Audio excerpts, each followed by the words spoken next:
Hey lovely, before we dive into today's episode, I want to let you know something really exciting. Doors to the Next Level Mastermind are officially open, but only for a few more days.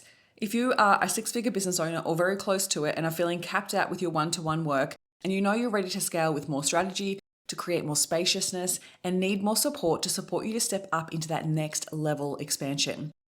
This mastermind is specifically built for women who have done the hard work of getting established and are now ready to stop winging it and start leading it and start becoming the next level go-to person in your industry. Inside, we map out your scalable offer or improve your scalable offer, build out a repeatable sales strategy that doesn't just rely on referrals or random posts, and support you to step into your full CEO identity. If you're ready to scale your business to multi-six figures without burning out, without hiding behind your content or doing it all alone, the Next Level Mastermind is your next step. Doors close 17th of June and spaces are limited. Head to the link in the show notes or DM me Next Level on Instagram and I'll send you all the details. Now let's get into today's episode. Welcome to the Next Level Life podcast with Christine Corcoran. This podcast is made for the powerhouse businesswomen who are ready to ignite their fullest potential. This is where we will dive deep into the mindset breakthroughs and sprinkle in some kick up the butt motivation so you can scale your business with confidence and clarity. Whether you're craving more income, impact, or inspiration, this podcast will be your ultimate resource for all things next level. Listen in as we have authentic conversations with game-changing female entrepreneurs as we reveal the secrets of what it takes to rise and thrive. So go ahead, ignite your inner fire, and let's get you taking massive aligned action. Are you ready to elevate? Let's go. Okay, my special guest today, who I'm so excited to introduce you to, I met as part of a mastermind years ago in America, and we've stayed connected. And she is such a powerhouse when it comes to creating events, comes to creating incredible community, and I cannot wait for her to share with you everything that she's going to share in today's episode. Cristal Jacobo is the founder of She Is Made for More, a global movement that hosts events, retreats, and masterminds designed to help women create and live into their version of more. Her work has been featured in ABC 30, KSEE 24, Entrepreneur Magazine, and Yahoo Entrepreneur Females. She's also the host of the She Is Made for More podcast, and Cristal has served hundreds of women around the world.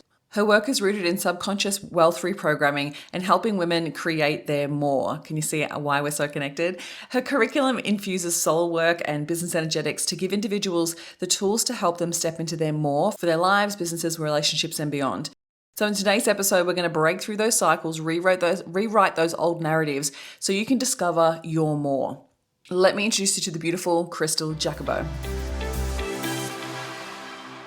I am so excited to dive into today's conversation for the podcast. I've invited the beautiful Cristal to come and join us to talk all about She's Made for More and everything that you've created with your community. Thank you so much for joining me today. Of course. Thank you for having me. I'm really excited to dive into all of it. I feel like I have been so blessed to be connected to so many incredible women in America. Like every single person that I've had on the podcast that I've met in America have such a warmth about them, have such like the mindset that they have around community, around business is just so inspiring and so like heart fulfilling. And I just absolutely love that we get to continue to have this conversation and continue to have this connection. So I'm so excited to dive into today. Can you tell us a little bit about your journey in business and where She's Made for More came from?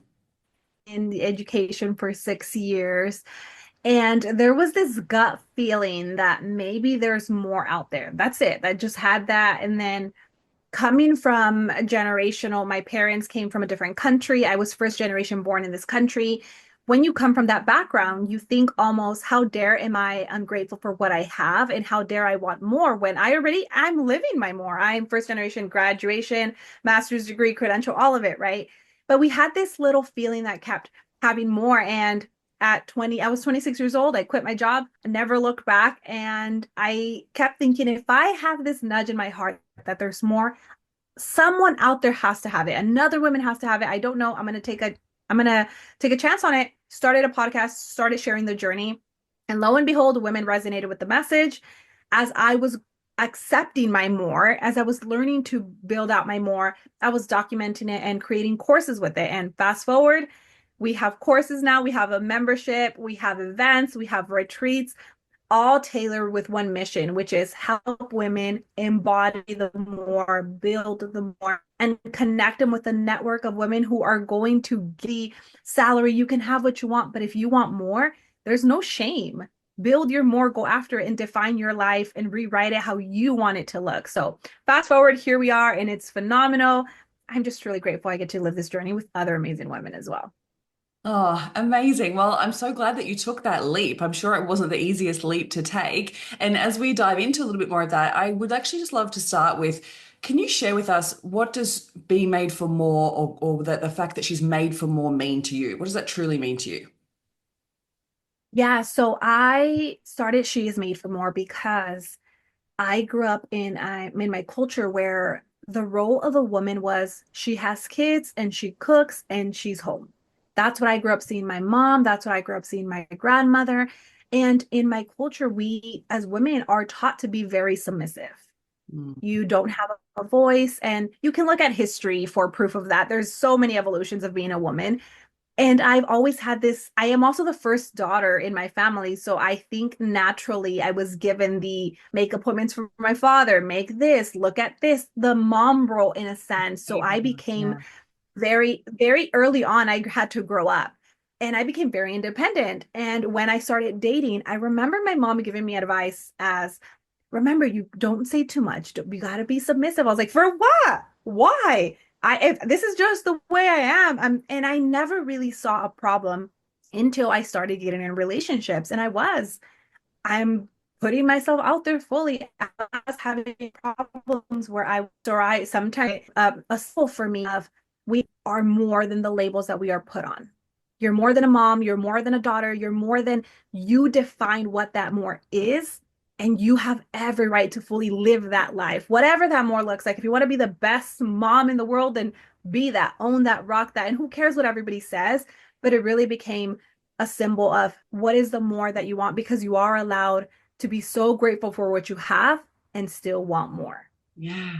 It's so interesting, isn't it? How we're so conditioned to believe that, as a woman that we have those roles and we should be always playing those roles, but also this grateful, like having to be grateful for what we've got and that be enough. Like, isn't it so fascinating that it's like this way that it causes us to play small or hide our greatness or stop ourselves from shining because of this conditioning, right?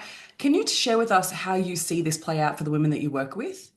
It's almost like they've been taught, I'm going to say we've been taught to go after our more, but not too much. Isn't that fascinating? Like, not You too got to much. Not choose. too much for Yeah. what? Like, what the? You got to choose. Okay, you want to have a career, a developing career, have it, but then does that mean you're sacrificing children now? Mm. Does that mean it's either, I've seen it's choose, it's either and or. And I've realized now it's not and or both. You can have both. You can absolutely have a thriving career, build a movement, and still be a mom. I know it because I'm living it. And I feel like, and I'd love to hear you speak on this because do you notice too, like the ones that are actually perpetuating this belief system, that's that conditioning, it's like that reinforcement that happens, it's actually women. Like we're the ones that are causing this conversation to continue because we keep, even if it's just in our thoughts, that we're actually still having the thoughts around like it's Mhm. not okay for a woman to have both, or it's not okay for us to go after what it is that we want because of this conditioning. Do you see that as well? Yes, I do. And especially coming from the education field, I think it goes deeper than just a thought. Because if you really go back even to the school system, early on, you're conditioned that everyone's your competition. Think Yeah. about when you're getting a pop quiz, who's getting the best score? What are we? So it's not something that randomly we're choosing to just have today and I'm going to stay stuck. For so many of us, it's conditioning patterning Mm. that those patterns have been given to us and we grow up and we look at, and then when we come into the field of adult and being women and we're looking at women as competition, and it's not because you're broken or you're jealous, but we're taking this and we're judging. The biggest thing that I've seen with women is that we're judging other women for she's wearing that, or she's doing, or she's a mom and she's doing this, like who's spending time with her kids, Mm. when so many of us are craving expansion, but we're not leaving room for that expansion because there's these little thoughts that we still carry around in our head where it's okay to have the thoughts. And I always say, the awareness to pause and be like, okay, what am I going to do with that thought? Yeah. 100%. And you're so right, this competition piece. And it's so ingrained in us that sometimes we don't even realize you're right, that we're actually having the thought, as Mhm. well as like then how we're behaving after the thought. And I've seen it as well in like, and I'm hoping that it's starting to change, but there's definitely even like in music, in TV shows, in movies, where women are pitted against each other constantly. And the men aren't involved in it, but we're pitted against each Yeah. other as if Yeah. we have to fight for the male's gaze or whatever it might be. And I feel like it's that thing of like, how can we just question that conditioning and be like, how can we be supportive? So one of the things that I love to cultivate with the community that I have and with the events that I run and the masterminds and all the things is how we lift each other up and how we support each other. And acknowledging too that when you're celebrating someone else, it doesn't take away from your achievements. It doesn't take away from what's available to you. Can you talk to us through how you cultivate that culture within your communities? More is even the name. At events, anywhere we do, I address it. I was like, if you notice the event isn't called Made for More or I Am Made for More, it didn't start with me. The reason it is called She is Made for More is because I have this vision and I always start the events, masterminds, anywhere with this vision and I cast the vision out because they stand for and they follow the leader. So if you as a leader are so clear in your mission and what you want, people are gonna they're gonna understand that mission and they're gonna preach that mission. And every event we've started it with, the community is called She is Made for More, meaning this isn't about me. This is I stand in my power and hope that she can see me shine and say, hey, I want a piece of that. And she's showing me how to get there. And then when she stands there, she reminds the next woman and the next woman. And it becomes a domino effect because I'm very aware that there's women hating on each other, that there's women negativity, that I'm very aware. And I'm not going to sit here and pretend it's butterflies and rainbows, but I want to be the disruptor in the event space that says, hey, this isn't even about us. This is, Mm. and this is getting a little deeper, but this is about the next generation that's coming and that they can say, those women did it. They collaborated, they grew together. We can do it too. So I've always started the events. And what I've noticed is having that clear crystal vision of why this community was started and how we are already implementing everyone has been the domino effect where we have collaborations happen. Women have events and they get other women on the event to be their speakers. And it's just been a domino effect.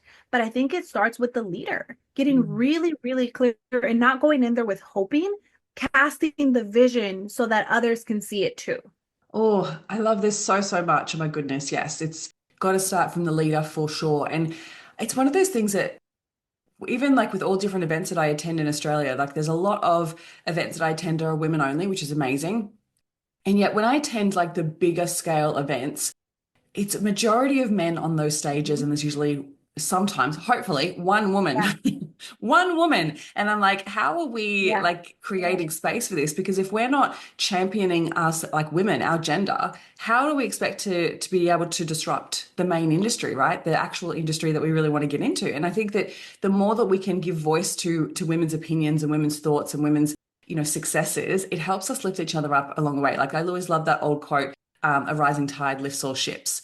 And if we can hold that to be true, Yeah. we can support each other and we're not taking away anything of what that we've created or what's possible for us. So I love that you set that as your mission and your vision and you really weave that through everything that you do because it's so, so potent. It's just amazing.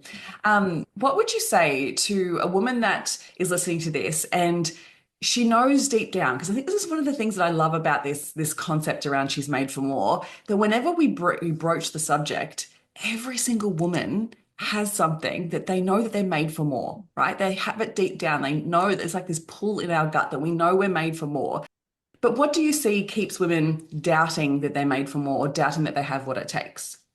I think so many of us are looking for somebody else to look like us to be doing what we want to do. We're looking for that social proof evidence. And I'm going to say this, if you have the dream that's planted in your heart, you were the one that was meant to bring it to fruition. You are the one that's supposed to look, sound, and be you so that other women can see it too. But so often I see this culturally wise. I see, oh, there's no, even with the stages, there's no other women, or there's no women of race, there's no women of color on that stage, or yeah, because it's meant to be you. And I think if you can get so into your body and realize, okay, I don't have a blueprint because you're probably first generation, you're starting new. We have no idea what we're doing. Truthfully, I don't think anyone has an idea of what they're doing. I think it's just having the courage to say, I'm gonna go.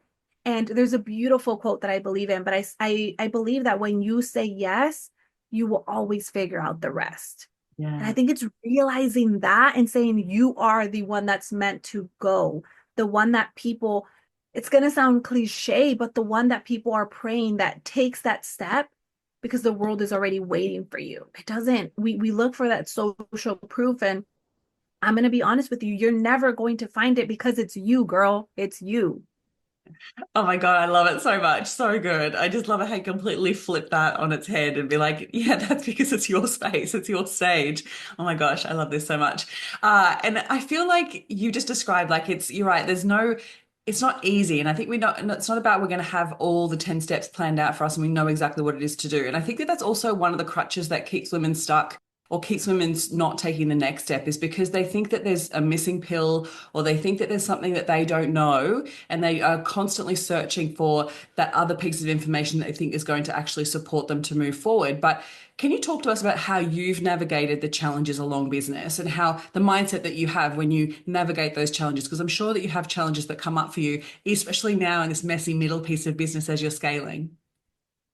Yeah, so I'm going to be really honest with everyone. Like, you don't get here alone. You do not get here alone. You have to put skin in the game. And that means investing in a mentor, investing in a ticket to be in the room, finding your way that you can invest in somehow. Whether it's finding a biz bestie, like I can call Christine and say, hey, I'm this. And I know she will get me up and running, be like, girl, what are you in your head about? This is, but I know, but because we're both investing at the same level, we're both putting ourselves in rooms, we are craving the people who are doing the scary thing, we're a little lost and we're doing it anyway. Because I'm going to be real with you. I think if we slow down, process the information, and we share the information with everyone, people can only see you through their limitations. Mm. Not because you don't have what it takes or not because your mom doesn't believe in you. People can only see us through our own limitations. So when it comes to the steps that I've taken, I've invested. Okay, I can't afford that mentor early on. What can I afford? I can afford the ticket to get close proximity to those speakers that are doing the thing. So buy the ticket, get in the room. Okay, next step. I started making a little bit of money in my business. Now I can invest in the mentor because when it gets scary, because it will, when it gets hard, because it will, guess who gets all these messages? My mentor. Hey, this is what I'm feeling, blah, blah, blah, blah. And she'll like talk me into it or she'll give me strategy. Here's what I want you to do. They say the cheat code to life is having a coach or a mentor. That saying is there for a reason. So I think if you're thinking about it and like, oh, I have these doubts and I have these fears, girl, you're normal. You're not broken. It's part of, I think the dream is given to you with fear. It's part of the fear. And I think we can say, all right, fear, strap on. We're like, get on, buckle up, because we're going to go on a ride. You can still build a really successful business brand with fear on your shotgun. Like Yeah, you that's can. it. It's not something that people aren't out there just taking this action from no fear. Like that's not actually what's happening. And I think people tell themselves, "Oh, but if I felt more confident or if I wasn't as scared."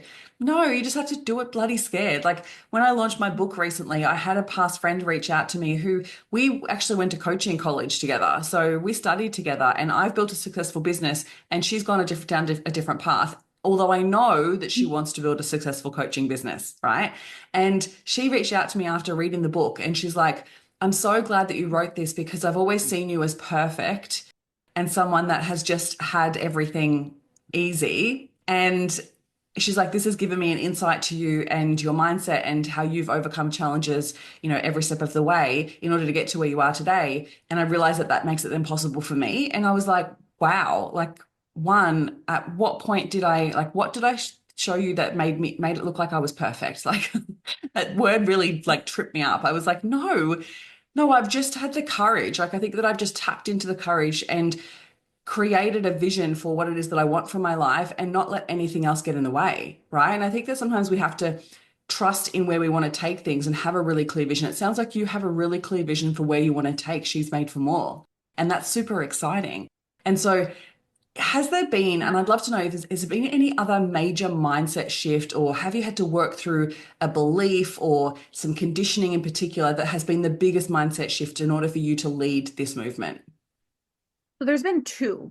One, I've shared on my story in my podcast, but I come from like close to poverty. We used to live in a trailer home, about 5 families, one bathroom, one room, one, and we all the families had like a little portion of the home. And that's how I grew up. That's what was normal for me.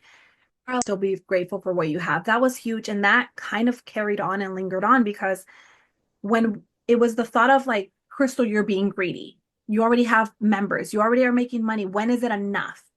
So that was a big, big challenge for me, realizing you are allowed to be so grateful and still want more. And it doesn't take away from you. It doesn't make you money hungry. It doesn't make you greedy. And the more that I dove into that, I had to realize why do I care so much? Why do I want this? And you have to understand that that conditioning served who came before you, but it wasn't serving me. And I think with all of us, as you are finding the doubts or the little fears that creep in, or like the little beliefs that creep in, they may have served us, sure, because those they served us. Our truth was we were poor. That was my truth. I'm not making that up. That was our truth, and it served me at that time, but I'm not there anymore. And I had to learn to let go of that. The second thing was taking up space in this industry, coming from my roots and where we don't speak up, we don't say anything. You don't want to be noticed. You don't want to be talked about, especially coming from a different country. My parents, it was almost like they knew this wasn't their country. I was born here and this is my country, and they've done such a phenomenal job at this is your country and you're American and this is who you are, that I'm so proud of who I am. And I have my roots come from a different country, but this is my country. And learning to take up space for me was so hard.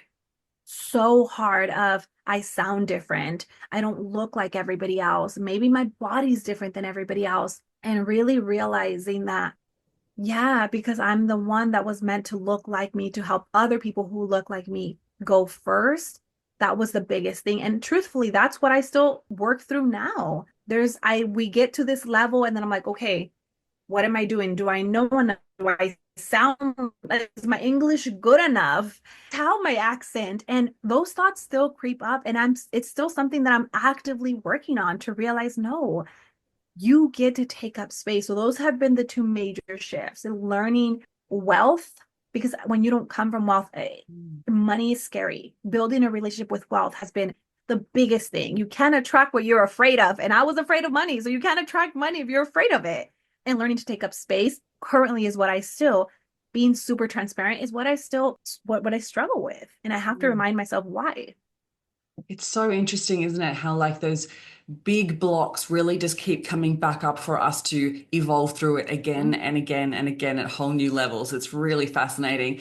And I'd love for you to share, like when it comes to taking up space, because I feel like as many women are going to be hearing this going, okay, but what did you do? Like, how did you take up space? How did you start? Because they may see you now running an incredible business on stages, sharing your podcast, sharing your Okay. opinion and taking up space and owning that. The level of confidence that you have is just phenomenal. And I absolutely love it. Every time I see you on stories or I see you on a reel, I'm like, yes, girl, like, oh my gosh, it's your energy really comes through. But if there's someone listening to this and they're not really there yet, what would you say? Like, what would be some of the things that you would encourage them to do to take up more space? So I think it's a relationship you have to build within yourself. It doesn't happen overnight. So if you're like, I'm shy or I'm scared, girl, you're exactly where you're supposed to be at. Now put in the work to actually get there. And one, I would say build a relationship with receiving. Mm. Get comfortable with receiving, because when you're in this space, you're going to receive compliments. You're going to receive, hey, I like your podcast. Hey, and it's so easy to dim it down. Like if you say, hey, your podcast was so good, I listened to it. Oh, really? Like I didn't know if I was going to be good. I just kind of put it out there. It's so easy. When people say, hey, I like your shoes, the first thing we say is, oh, these I got them at Marshall's or I got them at Ross, or wherever you shop. And it's so easy to just say, thank you. You like my shoes? Thanks. I love them too. I'm rocking them. And it's gonna take practice. It doesn't happen overnight.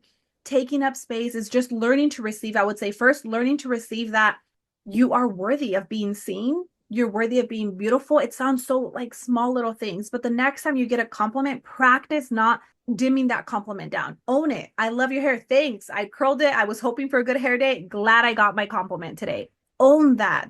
It builds a huge, that's the gap between your confidence that you really want and take up space. It's learning to receive. Second thing that I would say is learning to detach quick. And that means that I have to understand that everybody's going to see me through their own projections, which is okay.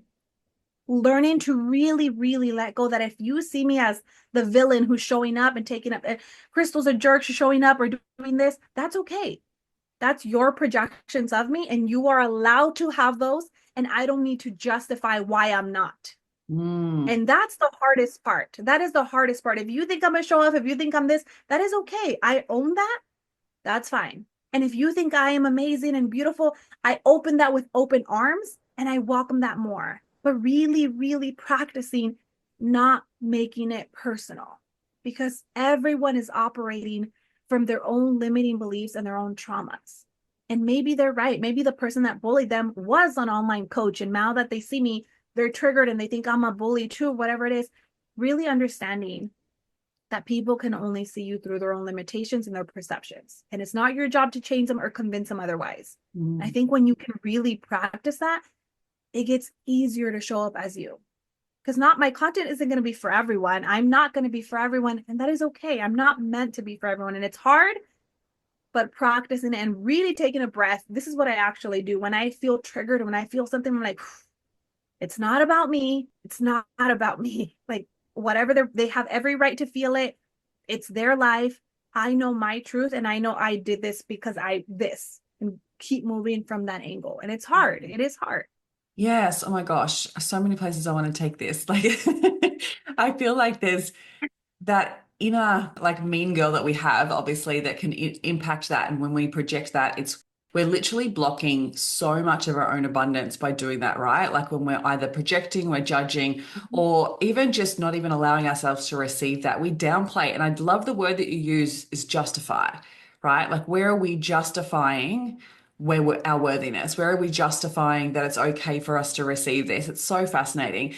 And I feel like I'm in a journey at the moment of really leveling up my receiving, because recently I've just been launching my book, and at one of the first book parties, my best friend who interviewed me for the event introduced me as a best-selling author, which is true, it happened, and yet I hadn't integrated it yet, and it felt really uncomfortable. And as I walked up to the front of the room and took my seat, I watched back that video and I cringed so bad because I didn't receive it. I did not receive it. And I downplayed it and I tried to justify it. It was so interesting because when I look back on it now and I get to reflect, and love that it's on video because I get to have that full reflection. But it's so fascinating that we need to really acknowledge, like, where are we justifying things? We don't have to justify what we are receiving. It's coming to us for a reason. And so I love that you use that word. And I love that you've had to work through these mindset blocks as well around money. I feel like everyone has these blocks. It shows up for everyone, doesn't it? It's just crazy. But I'd love to get to talk a little bit more about your community that you've built, because I'm sure that those blocks are also continuing to show up for you and for your community. How have you Yeah. evolved as the community has evolved? Like when you think about how you show up online, how has that evolved from when you first began to where it is now? Has the vision and mission stayed exactly the same, or has it shifted? How has it evolved? It's so funny because somebody asked me about She's Made for More, and they said, hey, I saw you, I found you on Google and I looked you up and I'm obsessed with the mission. And we had a big company reach out to us that they want to sponsor the event. And it's never like nothing like this has ever happened. And I had this moment of like, holy shoot, we are recognized by other people now. And I sat there and I thought about it. And I was like, the community has evolved so much. The mission has been the same. Take up space unapologetically and define your version of more and go after it, right? Without justifying it, just make it happen and connect with women who are also delusional enough or crazy enough like you are to do the thing. But I think me as a leader, I've evolved because when I started with a lot of fear. Is anyone even going to join this? And I don't need to invest in a logo. I started with so much. Is anyone even going to sign up? Is anyone going to do it? To where we're at now, I'm so confident in our community. I was like, why wouldn't you be a part of it? Why wouldn't you come? Like, you're going to find your best bestie. You're going to find your best friend. Like, why wouldn't you want to be in this room? But that has evolved with me as a leader practicing receiving. learning more about myself. How do I like to lead? What are my boundaries? And it's so easy to say yes to a million things. And the community has evolved now to where they're more unapologetic. They want to take up space, but that has happened because I think I, as a human, have evolved. I also had a son when I started this community. I was 28 with no baby. And I think to some degree, I had to detach the idea of having kids because I was like, well, if it happens, it happens. I don't need it. And then fast forward in the middle of it, I realized, no, I really do want to be a mom. So I had to slow down and really look into my health and my fertility. And it didn't just happen overnight. So that made me evolve even more as a human. And now who I am as a leader, it's not so much of, it's just amplified because I know there's little eyeballs watching me. There's little eyeballs that are going to see that's my mom and how I show up, and what I do or what I don't becomes their limitations. And it's evolved. And I think that leadership, as it's grown, has made a lot of women realize, holy shoot, it's not either or, it's we really get to define our more and go after it, because Cristal's doing it. She's Mm. having events 2 months postpartum. She's having her little 8-month-old on stage with her at every event. I'm in the back of the room breastfeeding. It's like the mission has become non-negotiable now. And I think for a lot of our members, that's the point that they've gotten, is that the mission is non-negotiable. We're making it get there one way or the other. My God, I love this. Oh my gosh, so many, like this non-negotiable piece is absolute magic. Like it's that absolute decision of like there's no other option. It is absolutely non-negotiable, and I'm no longer going to accept less or just settle for what it is that I've got. And I just love that you embody that as the leader. Like that must give such permission to so many women that you work with. And I just love this so much. And I'd love to know, like, holding that, like at this level of holding the community, holding that vision and being that leader of that community, is there something that you would say, like, is your a ritual that you do or a non-negotiable that you lean into as a leader or even as a mum, like that you really hold on to? Like, is there a real clear boundary that you have or a non-negotiable or ritual that you do that is so important to you that you're like, this has to be something that I do for myself in order for me to be able to show up in the way that I do? Yeah, so I don't mess, like, my schedule is non-negotiable. My schedule is non-negotiable. And I think before, I preach about being present and being a CEO and being a mama, and you can do it all. But my schedule is non-negotiable, meaning there are certain scenarios where we have to move it around. Okay, that's fine. But I look at for who is that human and why we're doing it. But when it comes to my schedule and my time, every morning I start with my time. Even if that means I wake up at 3 a.m. because I have to have my time is non-negotiable, because every day you're going to have triggers. Every day you're going to have doubts. Every day you're going to feel like, what is happening? I don't know what I'm doing and I want to burn it down to the ground. Every day you're going to feel that. But getting so quiet and in your mind of like just being focusing in gratitude. That's the thing that I do every day that's non-negotiable. And I'll say, thank you, God, for helping me get here. God, use me as a vessel. Tell me what I need to do for the community, for the women. Tell me what I want, what you need me to say that they need to hear. And I will pray. And that's my morning time. That's my time. Second thing is my non-negotiable for I think it has to be a balance between who you are as a woman, making sure you stay connected to you and your values, your schedule as doing something for the CEO, like making sure your schedule is balanced so that you're not people pleasing. Oh, you want to call at 10 a.m.? Yes. Oh, you want to call 4 p.m.? Yes, let me move things around. Again, sometimes there'll be scenarios where you just have to, but becoming non-negotiable with your schedule puts you in such a deeper power for you to feel like I am truly in control of my life. And the additional thing that I say is like, have fun. It sounds so silly, but what's the thing that brings you fun? Whether it's playing Hannah Montana in the background and having like a karaoke concert while you're cutting the onions for lunch, like have fun. If you like playing soccer, when was the last time you played soccer? Have fun, because life is about having fun. If you're not having, what's the purpose? What is the purpose? And I make fun like non-negotiable. And I tell all my clients, have fun, do the thing, go rollerblading, go to the amusement park, make having fun non-negotiable, and do one thing that's going to be fun for you at least once a month. It sounds crazy, but once a month, go to the zoo, do something that's just for the little kid in you, the human in you that's going to have fun. Mm.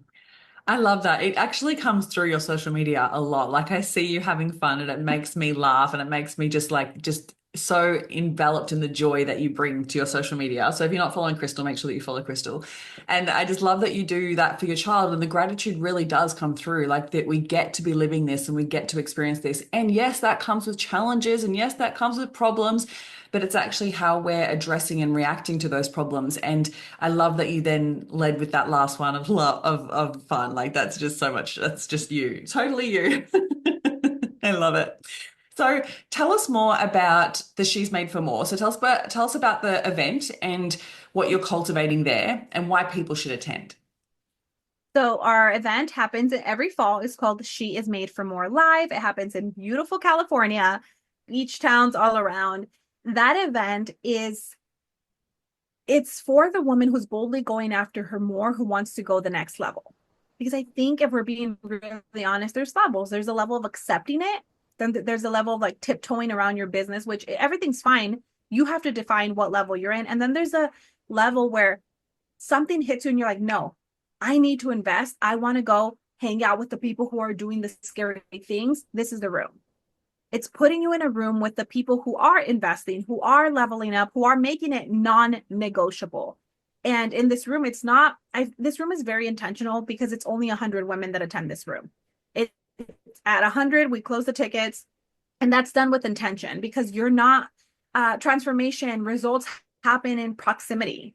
It doesn't happen being in a room of 2,000 women. Well, you might get a download, you might get an idea, but I want your business to succeed. I want you to make money. I want you to taste what it's like to have women pay you and be like, damn, I just replaced my salary. Mm. I need you to taste that because guess what? When we normalize that feeling, you're gonna remind the other woman and the other woman. And again, my whole thing is a domino effect, but She's Made for More Live is really the place where you're gonna embody your next level and real support.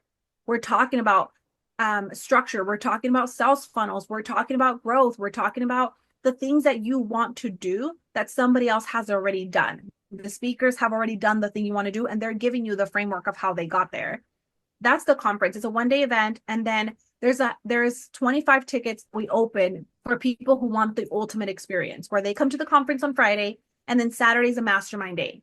25 people intimate with high-level speakers that are doing the things you want to do, and you can ask them questions. How did I get there? They'll brainstorm on your business because again, I believe transformation and growth happens in proximity. Mm. And sometimes you've got to pay to get in that proximity, but guess what? You're going to 10x your results if you get in that room because these are the people who are already doing it. And it's again, the cheat code to life. Tell me what I need to avoid so I can get there faster. Because I always tell my clients this, but I'm like, girl, I already suffered for all of us. I already cried. I already Googled it for 18 hours. Here's how I did it. Do it because there's no need for us both to suffer. I already did it for both. The same thing is with this event. These are the speakers who have already done it. They've already suffered. They've already gone through the challenges. They literally want to give you the code to get there faster. So that's what this event is. It's just a movement of more women making more money because I truly do believe that when good people make money, good things happen in the world. And that's my mission. How do we put more wealth in more women's hands so that they can do more good in the world? Because women lead with heart. I've seen it over and over. Women give to charities, women do this, women start foster care. They do something with that money. Not saying that men don't, but I've seen that women lead with heart. They lead with a And that's my community. Yeah, that's it. They lead with a how do we instead of how do I. There's a whole yeah. difference. Yeah, I Yeah. 100% agree with you. And oh my goodness, you're so, so true, so right in the way that you speak about being in rooms and being in the proximity. Like the amount of breakthroughs that I've had, the things that I've learned, but it's actually not about the knowledge. Well, it is. It's an element of like what's possible. And I think that when we hear another woman talk about what they've been able to achieve, it makes it possible for ourselves. And the more we're having more of those conversations, the more that you challenge the way that you think and you start thinking more like the people that you're surrounding yourself with. And so that's why I've always prioritized being in incredible rooms. Always. It's a whole been part of my journey right from the beginning of how do I get in proximity? How do I have conversations with incredible women that have been where I want to be and are doing the things that I want to do? And so the more that we can challenge ourselves to be in those rooms, the better. So if you're listening to this and you are going to get to California, make sure that you are there. It's going to be absolutely phenomenal. And I'd love to know, like, can you share with us a moment or two from past events that have really solidified for you everything that you're doing, right? Because I think that like I said before, it takes a lot of guts, a lot of courage, and a lot of hard work to create what you've created, from the events to the masterminds to the podcast, like everything that you're doing. It takes a lot of courage and a lot of bloody hard work. Has there been any moments where you had a moment to just pause and be like, wow, like this is the reason why I'm doing this? So two things. One of them happened last year. One of our girls attended the event and she called her shot. She's like, "Hey, I'm going to host an event. It's going to be in Arizona and I'm going to do it." She hosted her event. Every single one of those speakers came from that room. She said, "Hey," and she was very honest when I asked her, I was like, "Oh my God, let me know how I can support you, all the things." And I got to go be a speaker for her event too. But when I saw her lineup, it was all women from the community. And she said, I was being really real. Like, I wasn't going to ask somebody who's 10 steps ahead of me. She's like, I know these women want it as bad as I do. So I created the space and I brought them to speak. And it was a moment of just sitting in the audience, like, I had a small little part in this that turned into the next evolution because her event has a different structure, it's a different audience, but it was born in that room and it was beautiful moments. And seeing again how much we preach collaboration and seeing all the speakers, I was like, whoa, beautiful. The second moment happened maybe 2 days ago. I was on a call with a woman and she's a phenomenal entrepreneur, makes probably close to like $6 million in coaching. Amazing woman. She was actually one of the speakers last year at She's Made for More Live. And she said, Cristal, I want to be really honest with you. You are one of the biggest expanders in my life. And I'm like, wait, girl, I look up to you. What do you mean? And she said, no, you running that event. She's like, she has two little girls. She's like, I have two little girls. And even though I make money and I'm successful, I think subconsciously I was still holding on to the feeling that anything I do in business, my mom has to watch the kids or my partner. I can't do anything without having daycare for my kids. She said, and I flew in and I'm there and I come down to the lobby and I see you go mode. You're setting up pens on the tables. You have a bun, like you're very chill. And then I look over and there's this little boy in his walker just moving around and he started crying. You got the bottle ready, you gave him the bottle and you continued like nothing. She said, in that moment, you expanded me far beyond what I didn't even realize I was having this. She said, but I thought, whoa, you're actually doing it. You're more with a mom. And she came back and it's funny because she hadn't launched an offer for like what, 3 years now. And it was this is my offer. This is what you did. After that event, she launched another mastermind, more low ticket, expanded it. She's like, I looked into different things I want to do. And I think you became the expander in holding that space. And more recently now, I'm getting more women who are asking me questions about being a mom and doing it with children, which is new because to me, it wasn't it was a big deal that I became a mom because I'm so grateful and I had a fertility journey and I struggled to get pregnant. But once my son was here, it was never a question if I was going to continue doing what I was going to do. I was always going to do it. And wasn't going to stop. He was just going to integrate into my life. And I've been doing it. And that was a moment of, whoa, this domino effect of She Is Made for More. I'm truly living it now. And I'm giving permission not only to the beginner entrepreneurs, but women who are making multiple millions of dollars, getting to have that breakthrough in that room simply because I'm doing what I'm doing. Oh my gosh. That's like a double expander for you and for her. So beautiful. And I also want to come back to your first example as well of like seeing someone else then create an event and have met the people that she then brought up on stage. Oh, that gave me absolute goosebumps to hear that she was like, I want to give everyone at my level. Because I think that what we do is we often look at people further ahead and be like, oh no, I want them on the stage because if I have this incredible speaker, then more people will show up, right? And yet she was like, no, no, no, they want it as bad as I do. Like, oh, I just loved hearing that. And I feel like also what you just shared is beautiful for people to hear too, because I know automatically people would have had a thought of, oh, they're taking people from the room, they're creating another event, they're copying her, right? Like we automatically go back to like the beginning of what we were talking about on the podcast. We have that conditioning to think that we're in competition.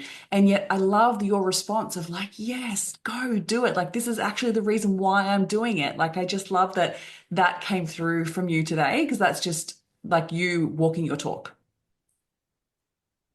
Yeah, thank you. truly been phenomenal seeing the ripple effect. Women are doing retreats, women are doing events. They come to they attend one of my retreats or one of my events, and they literally say, "Hey, I want to do this." I'm like, "Yeah, tell me how I can help you. What do you need?" And replicate it. There, I had a mentor say this to me in 2020. He said, "Cristal, my name is Cole. His name's Cole Hatter, amazing, phenomenal guy in real estate, everything, mastermind." And he said, "I'm Cole." He said, "I'm Cole, and I'm going to impact a certain amount of people. Cristal is Cristal, and she's going to impact whole different people. And then your client is going to impact whole different people." And he's like, "And if I can have a little piece in that, I'm grateful for it." He goes, "But I know my job isn't to, like he said, hog the audience. My job is Yeah. to ignite the audience so that they can create more epic shit with other people." He very cool, like just his energy. And I was like, whoa, it just gave me this permission of, oh, and he always says, what does he say? He says like duplicate and rip off. And I know there's like a proper term for it. He's like duplicate and rip off, but make it your own. And I think that gave me permission of like, whoa, we can get inspired by other people and make it your own. Yeah. Because it'll never be the same. Like, even Mhm. if you were to try to copy someone, it would never, ever be the same. So there's actually no point in even trying. You've got, I Mhm. love that concept as well of like, make it your own. Like, will you bring to the table? And it's funny because, like, with all like, I run events as well, and I have a big event that I'm running in August here in Australia. And it's, I've been looking at what other events are happening. So when I was looking for the right date, wanting to make sure that it wasn't close to a lot of other big events. And as easy as it could be for me to get stuck in comparison or doubt whether mine's going to be as good, whatever, I was looking for the differences. I was looking for, like, what am I going to bring to the table that's going to be very different? And when I launched the tickets, the feedback that I got from people, then I launched the tickets without telling anyone who the speakers were. So it was like no Yeah, speakers, yeah, just launch the tickets. And the feedback from people who were booking tickets, because I just got so excited because everyone just started booking tickets straight away. And the feedback that I was getting was like, yeah, but we know that you're going to put on a great event. And I was like, yeah, wow, like, how do you know that? yeah. But it's so phenomenal that when you live into your values, the way that you were speaking about that below, you live into your values and ignite whatever your vision is into everything that you do, that you become known for that. So I just love that you had that permission slip from your past mentor, and then you've also created that permission slip for the people that you're impacting. And you're so right, there's more than enough people to impact. We don't have to worry about people taking other things. And I think, and I know scarcity is a big thing in America, but I feel like it's much bigger in Australia because we have a much smaller population and we come from convict times. So scarcity Yeah. mindsets is a real challenge here. But I just love that you spoke into that, because I know that that will be really powerful for a lot of people to hear. So appreciating you so much.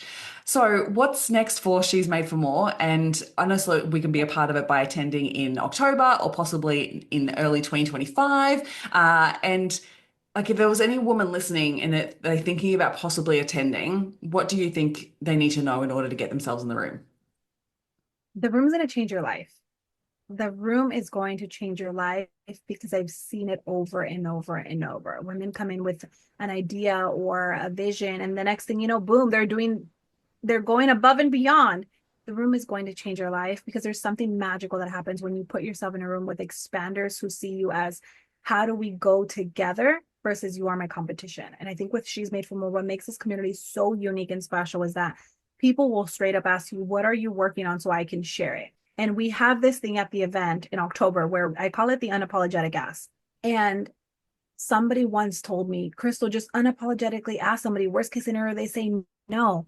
And I knew coming into this event, I wanted to do the unapologetic ask. So every single woman in that audience gets a mic and we go one by one by one, and you do your unapologetic ask. What is your ask? Because you don't know who might be in the room, who might connect or know that person that you need to know to get to the next expansion. Mm. So this room is your unapologetic ask. It's your unapologetic ask in your unapologetic season to go all in. My gosh, so good. Thank you, Cristal. It's been such a joy chatting with you today, and I'm so excited to see what people take away from this episode. I have one last little question to ask you. If you could leave everyone listening with one truth or one piece of advice to carry forward, especially during a time that maybe she's forgotten who she is, what would you say?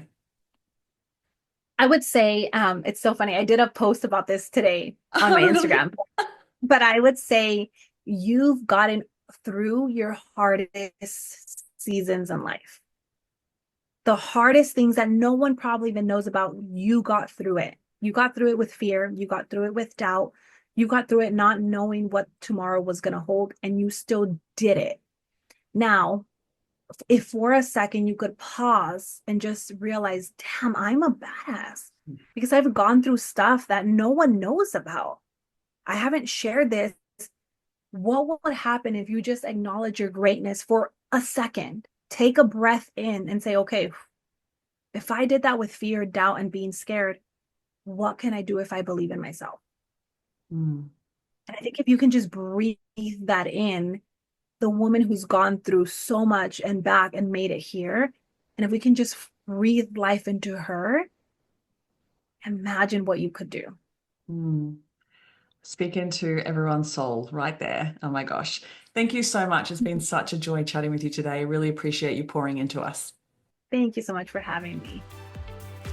Thank you for listening, and if you found any value out of this episode, make sure you hit the follow button so you get access to the episodes as soon as they are live, and make sure you come hang out with me on Instagram. You can find me at ChristineCorcoran_coach. Have an incredible week.